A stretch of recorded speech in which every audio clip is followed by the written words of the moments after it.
Sutra teratai yang menakjubkan. Bab 19 Jasa Kebajikan dari Guru Dharma. Sing Fasyang Sutra Teratai episode 1654. 6 akar indera pada tubuh manusia memiliki 6.000 jasa kebajikan. Di antara 6 akar indera pada tubuh manusia, jumlah dari fungsi pada 3 akar indera berupa mata, hidung dan tubuh, membuat masing-masing akar indera itu memiliki 800 jasa kebajikan. Hendaknya menggenggam momen sekarang juga untuk memanfaatkan fungsinya. Telinga, lidah dan pikiran masing-masing memiliki 1.200 jasa kebajikan. Telinga mendengar suara yang tiada bentuk dan tiada penampakan. Lidah mengenali rasa, apakah getir, manis, pahit, asin, tawar, pedas, asam atau rasa khusus lainnya. Ini merupakan fungsi yang terdapat pada tubuh jasmani kita. Akan tetapi maknanya melekat pada kehidupan kita. Semua ini saling berkaitan. Tubuh jasmani manusia, setiap organ dan anggota tubuh manusia tidak terlepas dari hal ini. 6 akar indera, kita sering mengatakannya, mata, telinga, hidung, lidah, tubuh, pikiran. Ini disebut sebagai 6 akar indera. Tapi di dalam 6 akar indera kita, berapa banyak fungsi yang dapat kita pergunakan? 3 akar indera kita diumpamakan mata, telinga, tubuh dan lainnya. Fungsi dari ketiga akar indera ini adalah tidak terhitung, membuat masing-masing akar indera itu memiliki 800 jasa kebajikan. Ketiga akar indera tersebut adalah bagian dari 800 jasa kebajikan. Jika di sini kita terlebih dahulu mengetahui, kita akan lebih mengerti tentang naskah selanjutnya. Ketiga akar indera ini, setiap bagian dari akar indera tersebut mengandung 800 jasa kebajikan. Sehingga kita sebagai manusia harus menggenggam momen sekarang juga. Kemampuan harus digunakan dengan baik. Jasa kebajikan ini juga harus kita pergunakan dengan baik.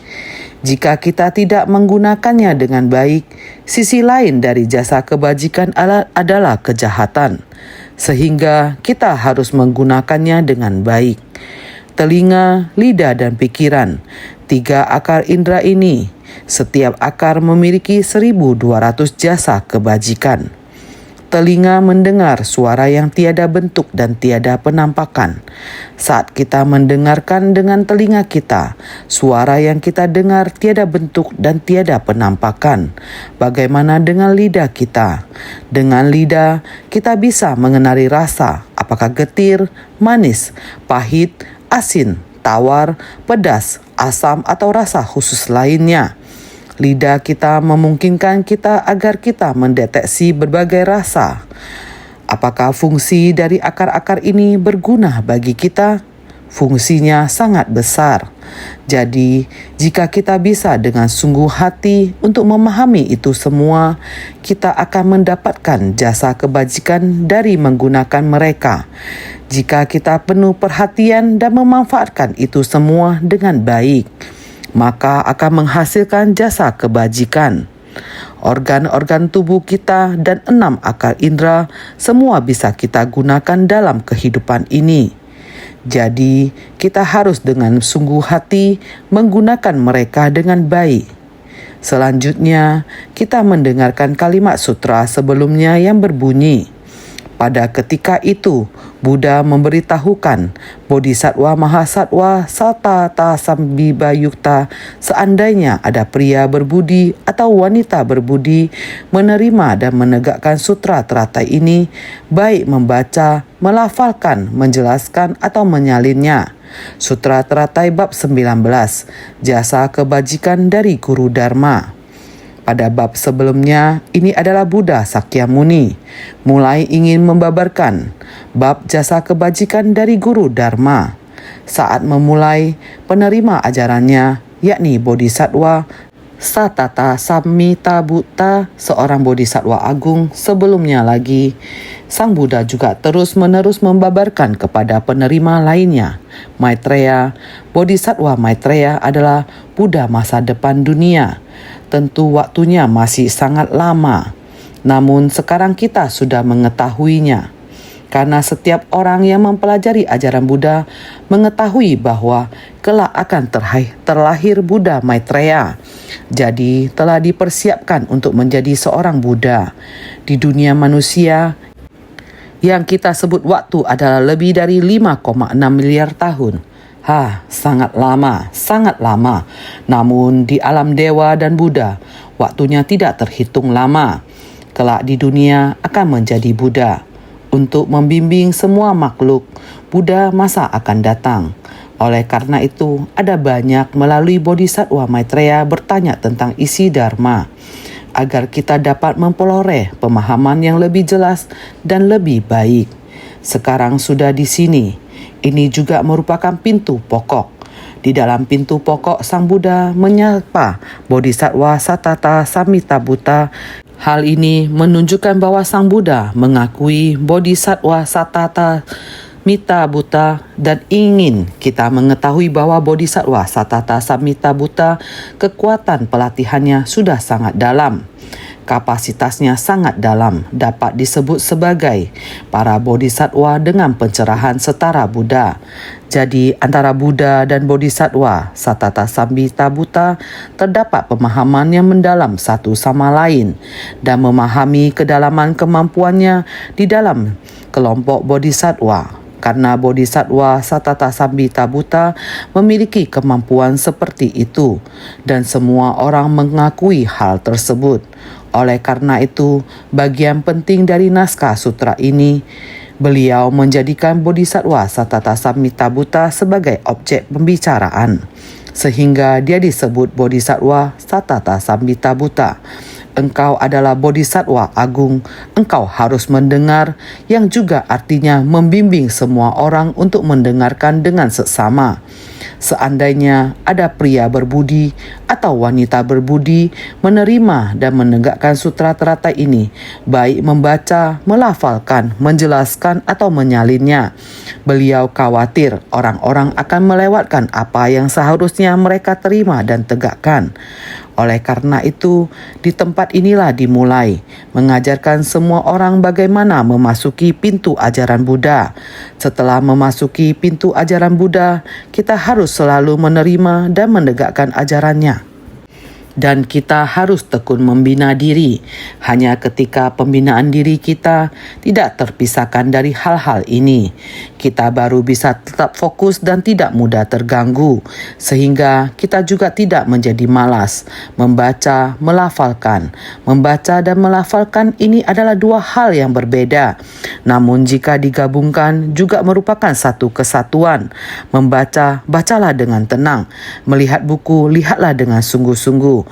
Meskipun kita sedang dalam membina diri dan memahami prinsip kebenaran, kita juga tetap harus terus-menerus membaca buku. Semakin sering melihat, maka semakin memahaminya, yang akan membantu kita mengingat sehingga kita tidak akan lupa. Terlebih, sutra dan dharma Buddha mengajarkan kita begitu banyak. Kita harus dapat memahaminya secara luas, terutama jika kita bisa memilih sutra teratai ini. Kita harus membacanya berulang-ulang. Ada seorang bodhisattva senior membawa dua bodhisattva yang baru membangkitkan tekad. Sepasang suami istri. Istri berkata, "Suatu kali suami saya pernah dalam kondisi kritis. Pergi ke dokter. Pergi ke beberapa tempat namun tidak terdiagnosis. Beberapa mendiagnosis dengan benar, namun obat yang dimakan tidak efektif. Akhirnya ada seorang guru dharma yang memberitahu dia, kamu harus membangkitkan tekad. Kamu harus melafalkan 10.000 kali sutra Kisigarba. Dia benar-benar mulai melafalkannya hingga 10.000 kali. Dia berkata, saya telah menyelesaikannya sebanyak 5.000 kali. Sutra Kisigarba sebanyak 5.000 kali. Bagi saya berkata, saya sangat tergagum. Kamu melafalkan 5.000 kali sutra Kisigarba. Sutra Sutra Kisigarbha terdapat 3 bagian. 5.000 kali Sutra Kisigarbha itu dilafalkan selama berapa tahun? 1 tahun hanya 365 hari. Berapa banyak kali Anda melafalnya setiap hari? Setelah melafalnya, apakah kamu mengerti? Setelah melafalnya, apakah dipraktikkan dalam tindakan nyata? Apakah mengerti mengapa Buddha Sakyamuni bisa mengajarkan Sutra Kisigarbha? Kekuatan ikrar dari Bodhisattva Kisigarbha tidak dapat dilakukan oleh Bodhisattva lain, namun beliau dapat melakukannya. Beliau pergi ke tempat yang paling menderita, masuk ke neraka untuk menyelamatkan para makhluk. Kalau alam neraka belum kosong, aku tidak akan mencapai kebudaan. Ikrar ini berbeda dari bodhisattva lainnya. Ini spesialitasnya. Kamu melafalkan 10.000 kali atau 5.000 kali. Apakah kamu memahami isinya? Apakah kamu dapat mempraktikkannya? Berbaktinya, kebajikannya. Dia membangkitkan tekad besar dan membangun ikrar agung. Dia mempunyai ikrar agung yang penuh welas asih.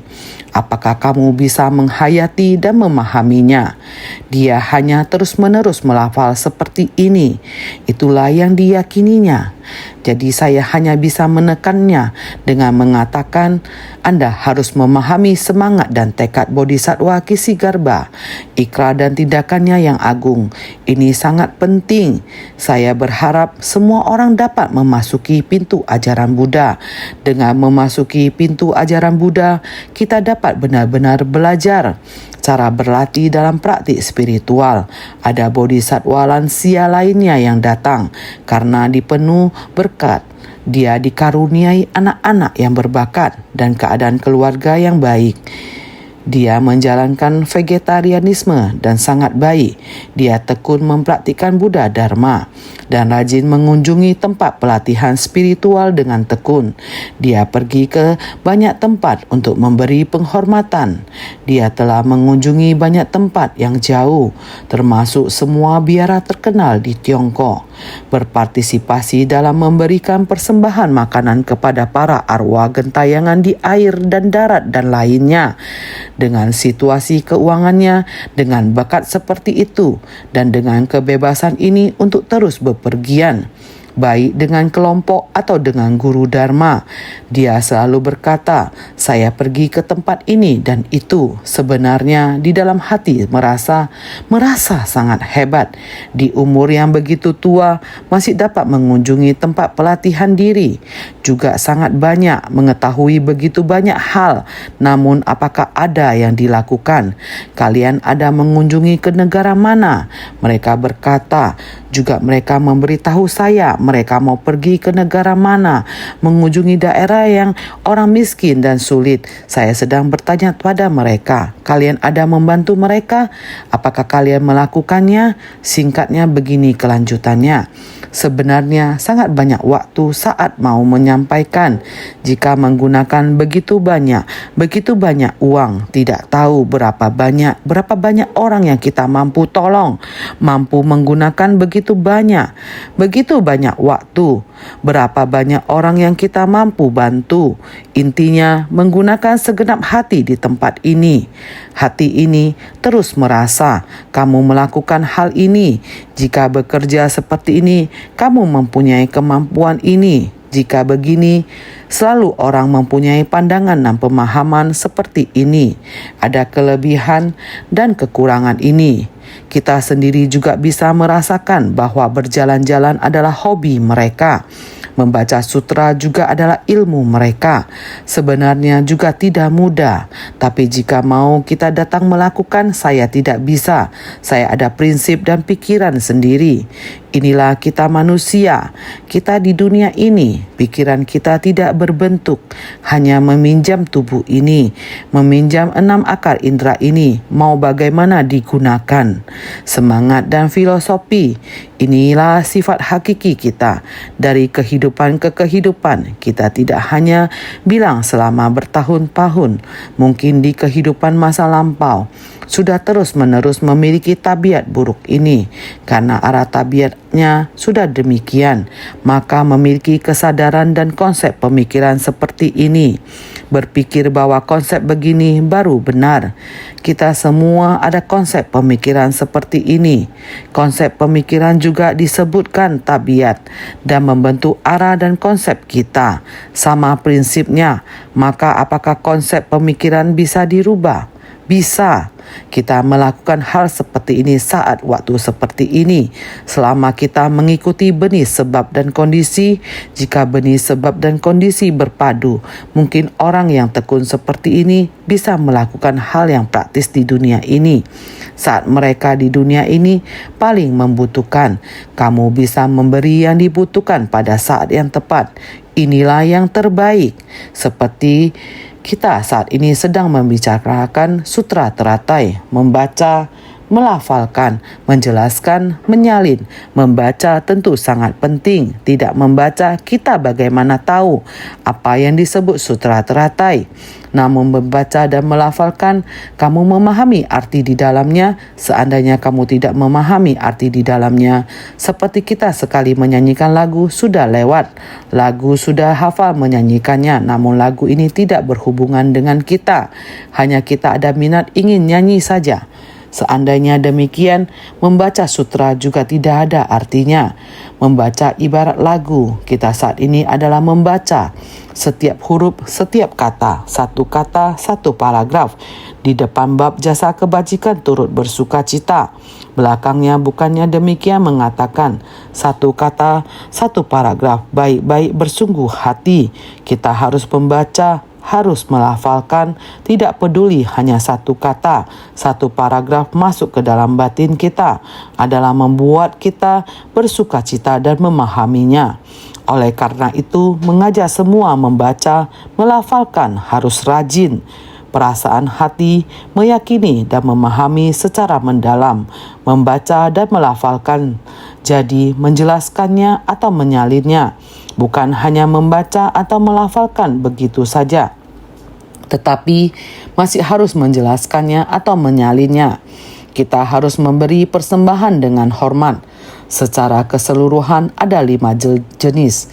Ini adalah makna dari membaca atau melafalkan sutra.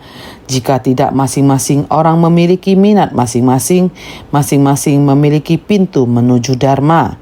Di Ceci, pintu Dharma kita adalah ingin semua orang menggenggam waktu kita dan mempraktikkannya. Melalui sesuatu tentu saja harus penting. Namun makna dari membaca dan mendengarkan sutra harus dipraktekkan dalam kehidupan sehari-hari. Bukan hanya membaca atau melafalkan dengan lancar. Demikian sudah mulai ingin berbagi kesan batin. Bukan begitu. Kesan batin kita sesungguhnya adalah diukir dalam hati. Kita sanggup melakukan apa yang kita katakan. Ini baru benar-benar jasa kebajikan kita. Jika kita hanya tahu saja, tidak melakukan, maka untuk mendapatkan jasa kebajikan itu sangatlah sulit. Jadi, kita semua orang harus memperhatikan jasa kebajikan. Apa itu jasa kebajikan? Bukan suruh Anda melekat pada jasa kebajikan. Ini harus kita perhatikan bagaimana kita menggunakan 6 akal indera kita. Karena setiap orang adalah satu kesatuan. Karena mata, telinga, hidung, dan lidah semuanya adalah salah satu dari kelima indera kita. Jika kita hanya bicara tentang mata, bagaimana dengan telinga, hidung, dan mulut kita? Tentu saja seseorang mewakili semua 6 akal indera. Seseorang memiliki semua 6 akal indera. Jadi fungsi kita berasal dari 6 akal indera kita. Kita bersumbangsi melalui 6 akal indera. Melatih diri juga tidak terlepas dari 6 akal indera. Sehingga naskah sutra ini mengatakan demikian. Maka orang itu akan memperoleh 800 jasa kebajikan dari mata, 1.200 jasa kebajikan dari telinga, 800 jasa kebajikan dari hidung, 1.200 jasa kebajikan dari lidah, 800 jasa kebajikan dari tubuh, dan 1.200 jasa kebajikan dari pikiran. Sutra Teratai bab 19, jasa kebajikan dari Guru Dharma. Kita sedang melafalkan ini, 800 kebajikan dari mata. Kita harus memahami kebajikan, bagaimana kita melihat dengan mata kita, dan dengan semangat atau prinsip apa kita mengamati hal-hal di luar diri kita. Kehidupan ini penuh dengan berbagai hal, dan kita harus bersungguh hati dengan tulus memikirkan segala sesuatu. Penglihatan ini adalah mata, dan kita semua harus memikirkannya dengan sungguh-sungguh. Mari kita mulai dengan mendengarkan dan melihat bagian dari naskah sutra berikut ini. Jasa kebajikan yang diperoleh orang ini jika membahas tentang jasa kebajikan dari 6 akal indera secara umum dari awal hingga akhir. Masing-masing dari 6 akal indera akan memperoleh 1.200 jasa kebajikan atau 800 jasa kebajikan. Pada satu wajah yang sama, kita bisa memiliki 800 hingga 1.200 ekspresi berbeda. Kita bisa membagikannya berdasarkan fungsi dan perannya. Hal ini harus kita pahami dengan sungguh-sungguh, merasakannya dan memahaminya secara mendalam. Jika membahas tentang saling menggantikan fungsi yang menakjubkan, maka satu akal indera dapat sekaligus berfungsi sebagai berbagai akal indera. Satu kesadaran dapat melakukan kontak dengan kondisi luar yang dirasakan oleh semua kesadaran lain. 6 akal indera secara keseluruhan memiliki 6.000 jasa kebajikan. Harus diingat. Berikutnya dikatakan lagi, mata, hidung dan tubuh biasa masing-masing memiliki 800 jasa kebajikan. Telinga, lidah dan pikiran masing-masing memiliki 1.200 pahala kebajikan. Maka orang itu akan memperoleh 800 jasa kebajikan dari mata. Sebenarnya yang ingin disampaikan kepada kita adalah harus mendengarkan dengan sepenuh hati. Apa yang terlihat paling sederhana seringkali justru yang paling mendalam. Hal ini sangat penting. Jadi mengenai indera mata sebagai perumpamaan, ia memiliki 800 jasa kebajikan. Mengapa hanya memiliki 800 jasa kebajikan? Maka orang itu akan memperoleh 800 jasa kebajikan dari mata. Akal indera mata dapat melihat ke depan, ke kiri dan ke kanan 2 sisi, namun tidak bisa melihat ke belakang karena dari 4 sisi kurang 1 sisi, maka jasa kebajikannya adalah tidak lengkap. Pada 3 sisi ada jasa, sedangkan pada 1 sisi tiada kebajikan. Jadi, mata hanya memiliki 800 jasa kebajikan. Akal indera mata dapat melihat ke depan, ke kiri dan ke kanan 2 sisi, namun tidak bisa melihat ke belakang karena dari 4 sisi kurang 1 sisi.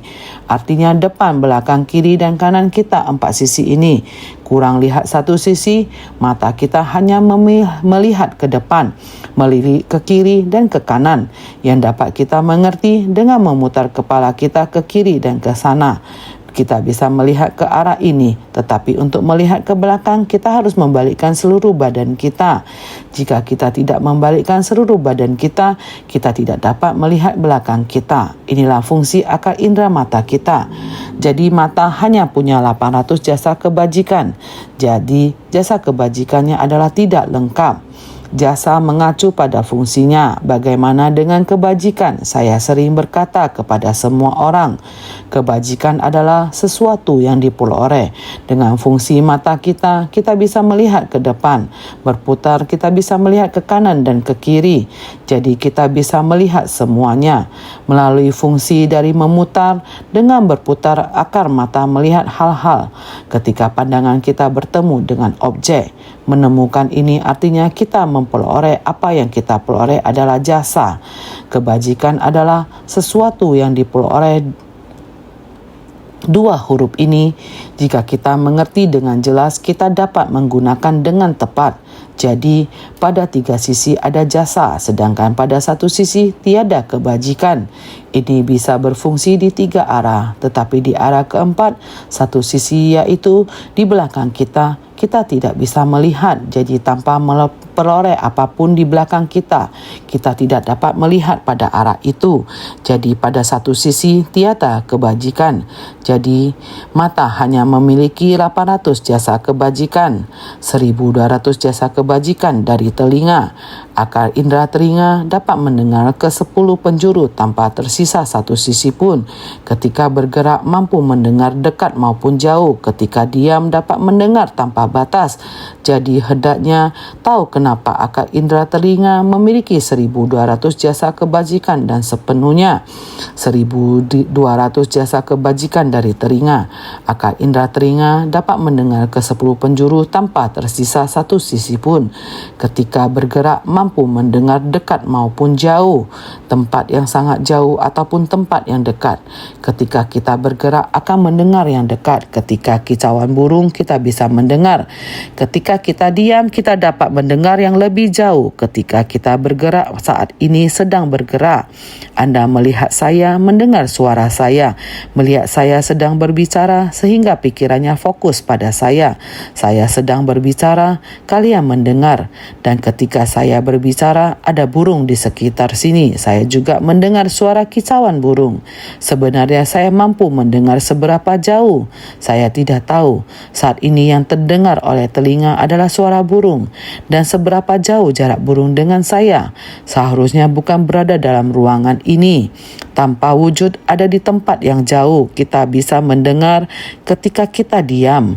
Yang terdengar ketika diam akan lebih banyak lagi. Jika di sekeliling kita tanpa suara, saat kita benar-benar diam, yang terdengar oleh kita bahkan terdengar suara nafas bumi. Suara di udara bukan tanpa suara.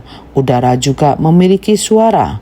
Bumi juga memiliki suara. Suara yang sangat murni, rumit, halus.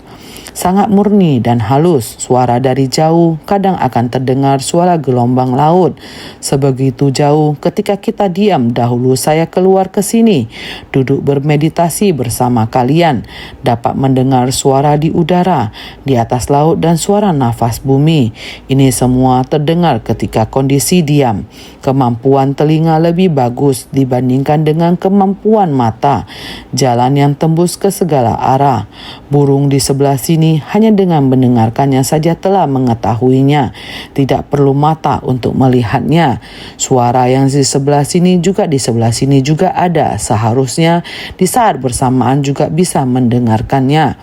Saat ini semuanya berkumpul di sini. Jadi kita mendengar suaranya saja telah mengetahui arahnya yang di depan, suaranya di depan. Tahu bahwa dia berada di depan. Jika kereta api lewat, kita akan tahu bahwa kereta api dari depan kita. Singkat kata, yang berada dekat di sekeliling kita, kita akan bisa menghayati dan merasakannya. Bahwa letaknya itu ada di mana. Di belakang ada suara elektronik dan lain-lain. Singkatnya, suara dari depan, belakang, kanan dan kiri bisa dibedakan dengan jelas. Hanya saja dibedakan waktu ada pergerakan. Kekuatan perhatian kita selalu pada yang dekat. Jika kita dalam kondisi hening, tidak hanya memikirkan sekeliling ini saja dengan sangat alami, kondisi batin akan terbuka luas. Yang semacam ini segala arah. Suaranya akan sangat teliti dan halus. Akan bisa mendengarnya dengan sangat baik. Ini harus pada waktu batin hening dan atau diam. Pendengarannya ini tanpa batas. Menggunakan akar indera telinga untuk mendengarkan adalah tanpa batas. Jadi hendaknya tahu kenapa akar indera telinga memiliki 1200 jasa kebajikan sepenuhnya. 800 jasa kebajikan dari hidung. Hidung dapat mencium kebauan, juga pintu keluar masuknya nafas. Ada masuk dan ada keluar, tapi tidak bisa bersilang arah. Jika meneliti akar indera hidung ini, ada 3/4 kurang 1/4. Jadi hendaknya tahu hidung hanya memiliki 800 jasa kebajikan. Jadi 800 jasa kebajikan dari hidung. Telinga memiliki 1200 jasa kebajikan. Mata memiliki 800 jasa kebajikan. Ingat, sekarang kita bahas hidung. Ada pintu keluar masuknya nafas. Hidung kita dapat mencium. Mencium ini wangi, ini bau, ataupun ini saya suka, ini saya tidak suka. Seperti mereka memetik beberapa bunga. Terkadang mencium baunya. Di dalam kamar juga dapat menciumnya. Bunga magnolia yang dipersembahkan kepada Buddha di luar. Setelah beberapa hari kemudian mereka menggantinya dengan bunga cempaka mulia di tempat itu. Saya tidak tidak melihatnya, saya berada di dalam, tapi dapat mencium bebauan wangi ini. Sama-sama bunga, tapi memiliki bau yang berbeda. Lihat dua jenis bunga cempaka mulia dan bunga magnolia ini. Sekilas keduanya terlihat mirip, tapi baunya sangat berbeda. Jadi hidung bisa sangat teliti, dapat mencium ini adalah bau apa, wangi apa, yang baunya seperti apa, hanya untuk wangi dan bau saja. Ini dapat menganalisa sangat banyak jenis wewangian dan bau. Inilah kemampuan dari hidung. Meskipun ini semua dapat dianalisa, tetapi tetap terdapat kekurangan yang dapat dicium oleh hidung. Mungkin tidak dapat tercium dari tempat yang jaraknya jauh, tetapi hidung kita dapat mencium yang jaraknya tepat berada di depan kita dan dapat menciumnya dengan sangat detail. Tetapi jika tidak berada di depan kita, kita tidak dapat memanfaatkan fungsi tersebut. Fungsi hanya dapat dimanfaatkan hanyalah nafas masuk dan nafas keluar. Hidung dapat mencium wangian dan bau-bauan, yang di mana dapat menghirup nafas masuk dan nafas keluar. Hidung ini dapat dengan tenang dan tidak pergi ke mana-mana. Benda apapun yang kita simpan di luar, hidung ini dapat menciumnya dengan bernafas udara dan oksigen yang masuk. Semuanya begitu sempurna, tidak ada kekurangannya satupun. Maka hendaknya tahu, kita hendaknya mengetahui, hidung hanya memiliki 800 jasa kebajikan. Itulah fungsi dari kebijaksanaannya. 1.200 jasa kebajikan dari lidah. Lidah dapat menyebarkan seluruh pengetahuan duniawi dan non-duniawi. Cakupan kata-kata ada batas, tetapi menyampaikan prinsip kebenaran yang tiada batas. Jadi hendaknya tahu kenapa akal indera lidah memiliki 1.200 jasa kebajikan sepenuhnya. 1.200 jasa kebajikan dari lidah. Lidah mempunyai kebajikan yang lebih besar, yaitu selain dapat makan dan menyehatkan hidup kita, dapat mengenal berbagai rasa manis dan asin. Dan yang lebih penting lagi, lidah dapat berbicara. Lidah dapat menyebarluaskan seluruh pengetahuan duniawi dan non-duniawi. Banyak prinsip-prinsip kebenaran kita merupakan prinsip kebenaran duniawi atau prinsip kebenaran non-duniawi. Apa yang didengar dan dikatakan, ia dapat melewati akal indera lidah kita. Tentunya ia adalah bagian dari sebuah sistem. Ketika mulut anda tidak bergerak dan lidah tidak bergerak, ucapan anda tidak akan jelas. Maka dari itu lidah harus bergerak, berbicara dengan jelas. Prinsip kebenaran yang mendalam ini sangat lincah. Lidah sangat lincah, mengucapkan banyak kata-kata yang sangat jelas, yaitu menyebarkan ajaran Buddha. Cakupan kata-kata ada batas, ada limit proporsional, baik dikatakan seberapa besar, digambarkan seberapa besar, atau dikatakan sangat-sangat luas halus. Ini semua ada di lidah. Oleh karena itu, menyampaikan prinsip kebenaran yang tiada batas, kita dapat mengetahui bahwa lidah ini, kesempurnaan akar indera lidah, yaitu 1.200 jasa kebajikan dari lidah. Maka dari itu, lidah jangan hanya menyebutnya. Lidah sepanjang 3 inci artinya lidah yang fasih berbicara. Sebenarnya lidah ini memberikan kita fungsi yang sangat besar. Ia memiliki fungsi untuk makan, memiliki fungsi untuk berbicara dan menganalisa prinsip kebenaran yang baik. Ini adalah jasa kebajikan, menjalankan fungsinya dan kebajikannya. 800 jasa kebajikan dari tubuh. Tubuh merasakan sentuhan dan mendatangkan kesadaran berupa menolak atau menerima. Ketika ada kontak dapat merasakan. Begitu lepas kontak tidak merasakannya lagi. Ketika berpisah adalah 1, ketika padu adalah 2. Jika meneliti akal indera tubuh ini ada 3/4 kurang 1/4. Jadi tubuh hanya memiliki 800 jasa kebajikan. Itu adalah tubuh merasakan sentuhan, apakah itu menyenangkan atau kita akan sangat tidak bahagia. Misalkan hari ini dingin atau tidak. Jika dingin, apakah kamu berpakaian cukup hangat?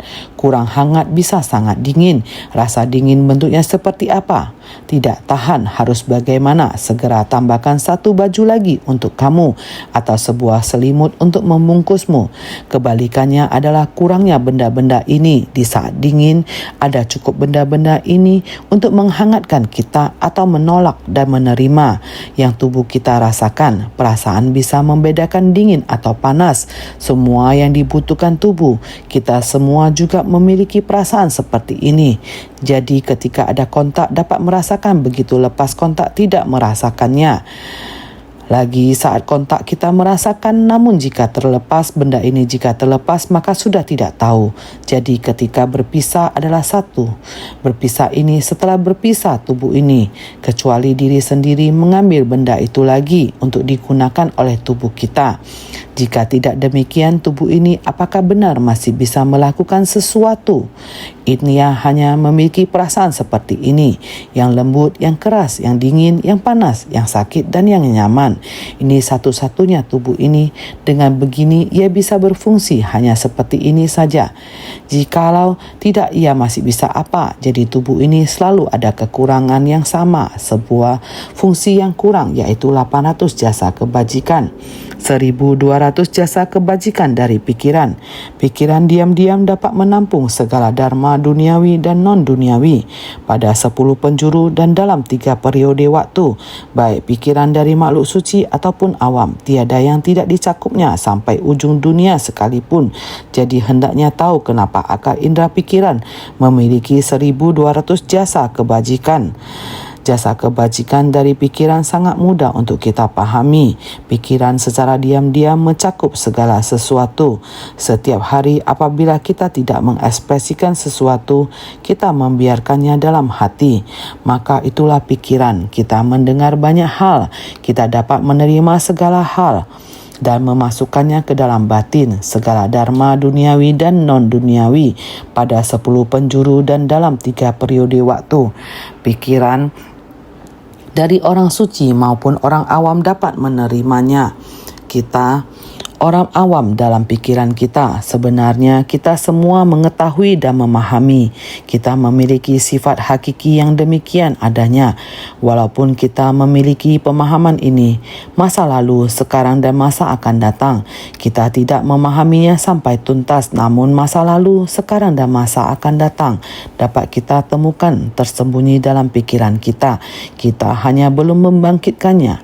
Oleh karena itu, segala dharma duniawi dan non-duniawi pada 10 penjuru dan dalam 3 periode waktu, sesungguhnya semua secara diam-diam tercakup dalam pikiran dan semuanya tersembunyi di dalamnya. Meskipun kita tidak mengekspresikannya, tentu saja harus bisa disampaikan. Hanya manusia suci yang bisa menampilkan. Manusia awam tidak mampu, tetapi kita sebenarnya sempurna. Niat kita asalkan kita bangkitkan. Kita manusia awam membangkitkan niat pikiran. Sering dikatakan diri sendiri tanpa pamrih. Terhadap orang lain ada cinta kasih universal. Inilah berlapang dada. Pikiran tidak bertambah dan berkurang. Orang apapun juga ada, baik manusia suci, manusia awam, semuanya ada. Kita memiliki niat untuk berlapang dada terhadap segalanya. Bisa berlapang dada sampai ujung dunia sekalipun. Sampai ujung dunia sekalipun, tiada batas. Niat pikiran kita mampu merangkul ujung dunia tanpa batas. Jadi hendaknya tahu kenapa akal indera pikiran memiliki 1.200 jasa kebajikan. Akal pikiran kita benar-benar dapat berkembang sangat besar, fungsi yang sangat besar, asalkan kita membangkitkan sifat hakiki kita. Kita bersedia belajar, kita bersedia membaca, bersedia melafalkan, bersedia menjelaskan, bersedia menyalin, bersedia bersumbangsi, kita akan mendapatkan. Fungsi kita dengan demikian bersumbangsi. Demikian dengan sendirinya batin kita akan terbuka. Fungsinya selalu ada. Selama bersumbangsi akan memperoleh jasa. Selama kamu bersumbangsi, kita akan memperoleh kebajikan. Fungsinya kita yakni demikianlah untuk bersumbangsi. Sebenarnya kita pada dasarnya mengatakan kita 3 kali 8 adalah 24. 3 kali 800 sama dengan 2400. 3 kali 1000 3.200 sama dengan 3.600. Jika digabung menjadi berapa? 6.000. Sehingga semuanya memiliki 6.000 jasa kebajikan. 6 akal indera harus baik-baik digunakan. 800 atau 1.200 semuanya ada fungsinya. Semua orang harus bersungguh hati. Sangat banyak. Harus menganalisanya untuk menyatukannya. Semua sutra baik-baik mendengarkan. Berhadap semua orang lebih bersungguh hati.